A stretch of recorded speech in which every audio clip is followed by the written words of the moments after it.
Assalamualaikum warahmatullahi wabarakatuh. Sahabat Kelana Masa dimanapun berada, berjumpa lagi dengan saya Akmal Hidayatullah.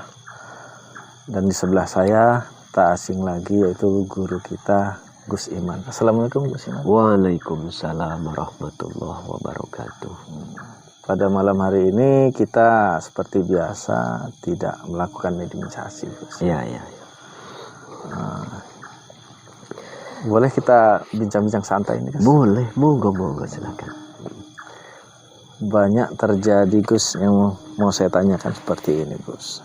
Di luaran sana katanya usahaku diganggu atau diguna-guna orang.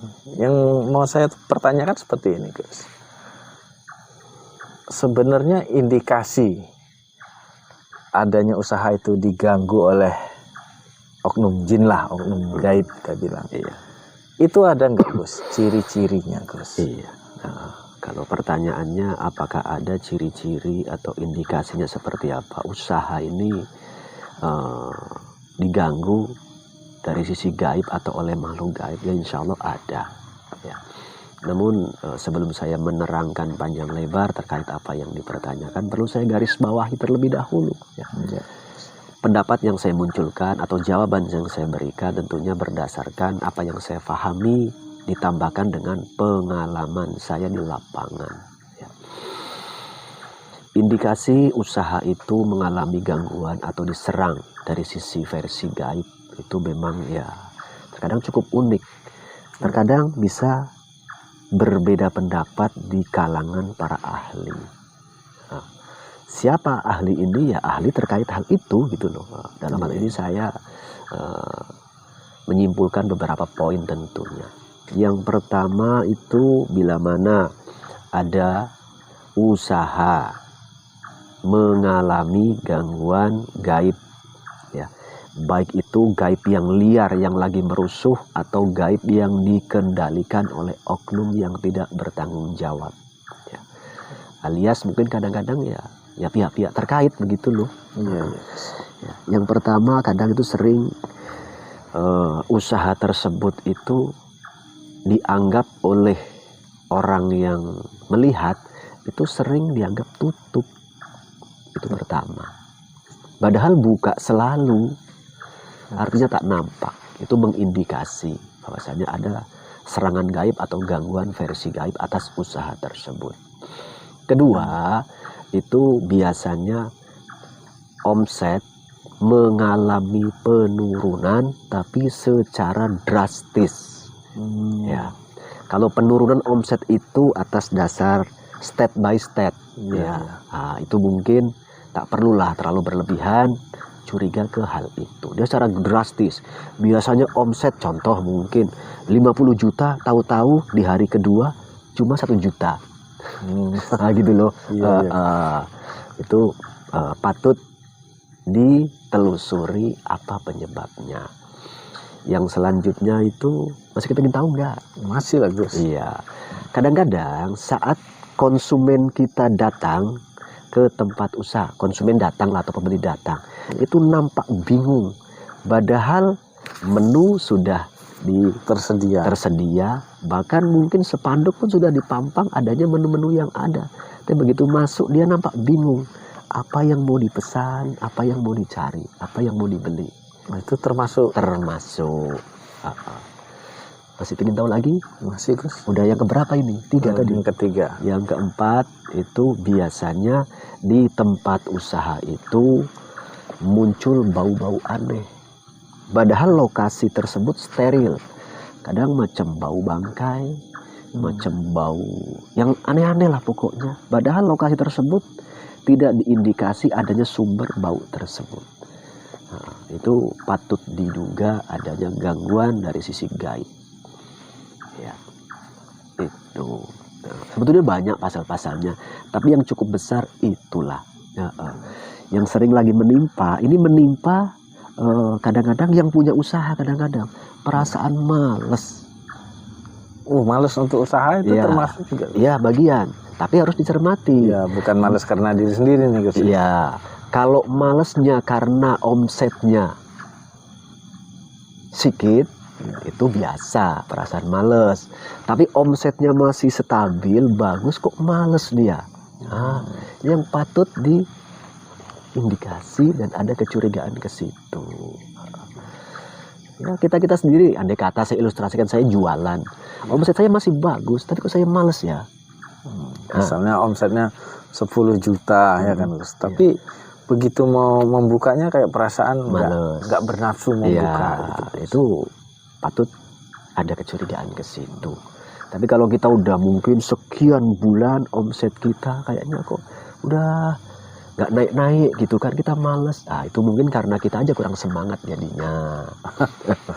Ya, bukan karena adanya gangguan. Ya, terkadang itu pula yang menjadi unak-unak katanya. Kok udah berapa bulan apa diganggu orang katanya. Seperti itu.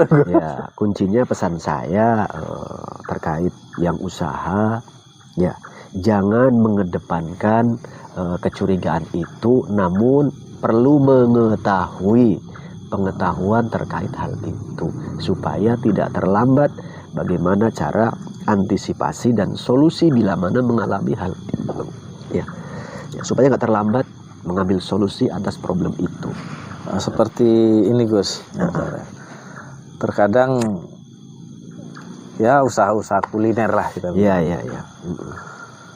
Padahal makanan ini baru saja Gus dimasak gitu Gus. Ketika ditaruh di styling atau siap untuk didagangkan, dilihat itu nyata ada seperti belatung. Itu bisa diindikasi terkena gangguan atau tidak Gus? Bisa saja itu menjadi sebuah indikasi. Tapi kalau berdasarkan pengalaman saya di lapangan, itu indikasi dari sisi yang berbeda.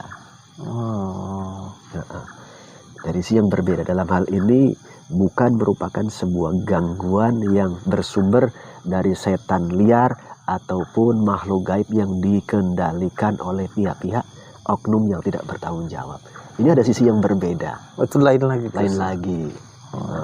Mungkin lain kali bisa kita boleh terkait fenomena itu nanti kita bahas. Itu mengindikasi terkait poin apa, karena banyak juga yang sering seperti itulah kejadiannya. Ya tadi kan yang abang terangkan adanya makanan tahu-tahu kok berulet atau kena belatung padahal masih baru dan fresh.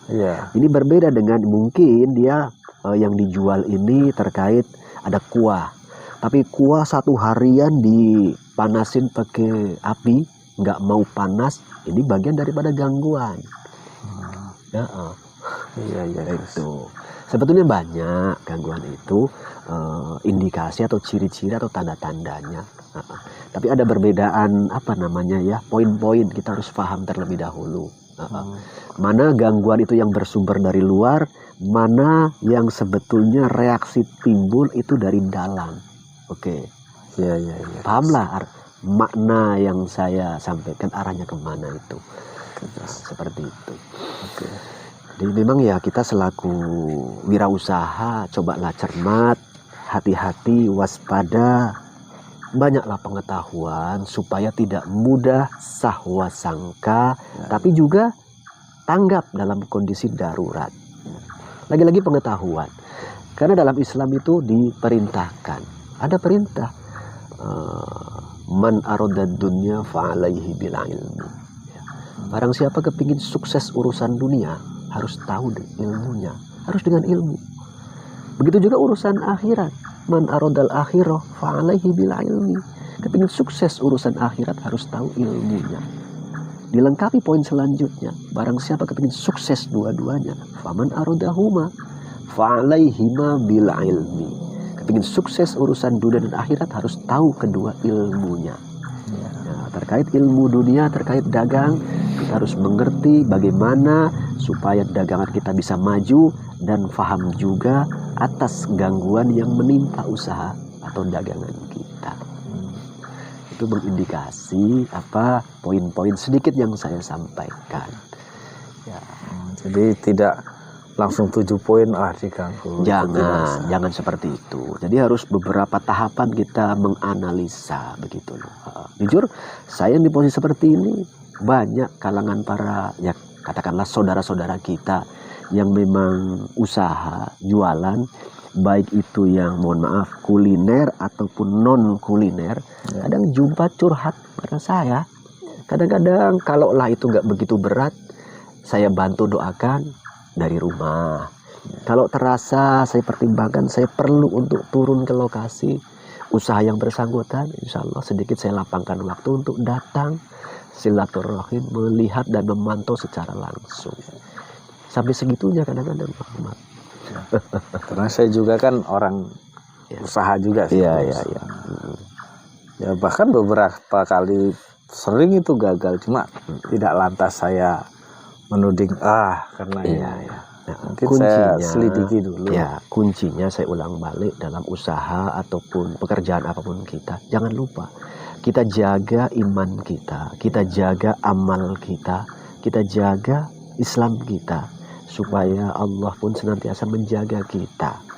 Kalaupun sudah kita berusaha untuk menjaga sedemikian rupa, adanya ujian ataupun cobaan berupa sebuah gangguan, supaya nantinya pun saat kita mohon kepada Allah, baik itu doa sendiri atau minta didoakan oleh kalangan ahlinya, Allah cepat mengabulkan dan memberikan solusi atas problem gangguan tersebut.